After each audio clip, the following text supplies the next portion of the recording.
Area கம்மி, மழையே கம்மி. எங்கள் ஏரியாவில் தேனி மாவட்டத்தில் வெள்ளிமலை, வாலிப்பாறை, வருஷநாடு இந்த வழியில் போகிற மழை பெஞ்சாட்டி இங்கே தண்ணி வரும். அது ரொம்ப தண்ணி கம்மியாக இருக்குது. இந்த வரும் மழை பெய்யல. இப்போ காற்று, நல்ல காற்று, வெள்ளிமலையாக பெரிய சாரல் இல்லை, சின்ன சாரலாக பெய்யுது. அதாவது மனிதன் வாழ்க்கையில் வந்து எல்லாமே கொடுத்துட்டா ஒரு மனிதனுக்கு எல்லாமே இருக்குது. எல்லாமே இருந்தால் என்ன செய்வார்? யாரையும் நினைக்க மாட்டார், சாமியை கூட நினைக்க மாட்டான். வசதி வாய்ப்பு அதிகமாக வந்து சாமி எப்படி நினைப்பார்? அப்போ ஏதாவது ஒரு சிக்கலை வச்சுருப்பார் உடம்புல, உடல் ரீதியாக மன ரீதியாக வச்சுருப்பார். பணம் இருக்கும், சொந்தம் வந்திருக்கும், ஆனால் ஆரோக்கியத்தில் சின்ன குறைபாடு இருக்கும். அப்போ காரணம் என்ன? அப்போ ஏதாவது ஒன்று இருந்தாத்தே நீ சாமியை பற்றி நினைக்க முடியும். ஐயோ கடவுளே நீ காப்பாற்று. ஏதாவது ஒரு சின்ன சிக்கல், எல்லாமே சரியாக இருந்துடாது. எல்லாமே சரியாக இயங்குறதுக்கு வாய்ப்பு கம்மி. அதுக்கெல்லாம் ரொம்ப கொடுப்பனை வேணும், ரொம்ப ஒரு யோகம் வேணும். எந்த பிரச்சனையுமே இல்லாமல் மனுஷன் வாழணும்னா சாதாரண ஒரு பிச்சைக்காரி ரோட்டில் படுத்து தூங்குவேன். அது எந்திரிச்சு நம்ம பிச்சை எடுத்து சாப்பிட்டேன். அவனுடைய நிம்மதி வந்து கோடீஸ்வரனுக்கு கிடைக்காதான். கோடீஸ்வரனுக்கு அந்த நிம்மதி கிடைக்காது. அவன் பாடு பிச்சை எடுப்பார், அவரோட சாப்பிடுவார், அப்படியே படுத்து தூக்கிட்டு காலையில் எந்திரிச்சு வந்துடுவார்.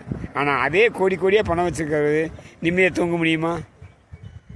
சாதாரண மனிதர் கூட ஐயோ உடம்பு வலிக்குது, கை கால் வலிக்குது, ஏதாவது ஒரு பிரச்சனையை கொடுக்குது. ஏதாவது ஒரு பிரச்சனை வந்துடும். என் உடம்பு ஆரோக்கியமாக இருக்குன்னு நம்ம நினைப்போம், ஆமத்தில் ஏதாவது ஒரு பிரச்சனை இருக்கும். அதாவது அதுக்கு தான் சொல்கிறாரு, கடவுளை வந்து சாமியை வந்து ஏன் நினைக்கணும்? இதே சாமி, அங்கே தான் கடவுள். ஐயோ கடவுளே என்னை காப்பாற்று, எனக்கு ஏன் இந்த துன்பத்தை தர்றீங்க? அப்போ நல்ல எண்ணங்கள், நல்ல புத்திகள் வரணும். கொஞ்சமாவது வந்தாலும் நம் தர்மமே பண்ணாலும் சில கஷ்டங்கள் வரத்தான் செய்யும். அது நம்ம பூர்வ புண்ணியத்தை செஞ்ச பாவ புண்ணியங்கள். இதெல்லாம் அனுசரித்து தான் வாழ்க்கையில் வாழணும்னு ஒரு விதி இருக்குது பாருங்க. அதை கடவுள் எப்படி படைச்சிருக்கார் மனிதனுக்கு, அங்கே தான் யோசிக்கணும். நம்ம என்ன செய்கிறோம், ஏது செய்கிறோம் அப்படிங்கிறத பற்றி வாழ்க்கையில் யோசித்து எந்த முடிவு எடுத்தோம்னா நல்லாயிருக்கும். 4 வார்த்தை அன்பாக பேசுவோம், 4 வார்த்தை நல்லா தான் பேசுவோம். ஏன் தப்பான வார்த்தையை நம்ம உபயோகப்படுத்தி அதனால் அவர் மனசு கஷ்டப்பட்டு அவர் மனசுக்குள்ளே வேதனை படக்கூடாது. நம்மளால் வந்து ஒருத்தருக்கு மனதளவில் கூட ஒரு கெடுதல் நினைக்கக்கூடாதுங்க. அதாங்க வாழ்க்கை.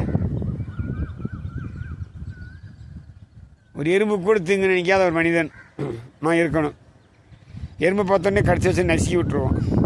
அது வாங்கிட்டு வந்த வரேன். இப்படி அதே மாதிரி வாழ்க்கையிலும் சின்ன சின்ன விஷயங்களை மனசுக்குள்ளே பூட்டிக்கலாமல் ஜாலியாக இருங்க, மகிழ்ச்சியாக இருங்க. ஏதோ 4 பேர்த்துக்கு கொடுத்துட்டு சாப்பிடுங்க.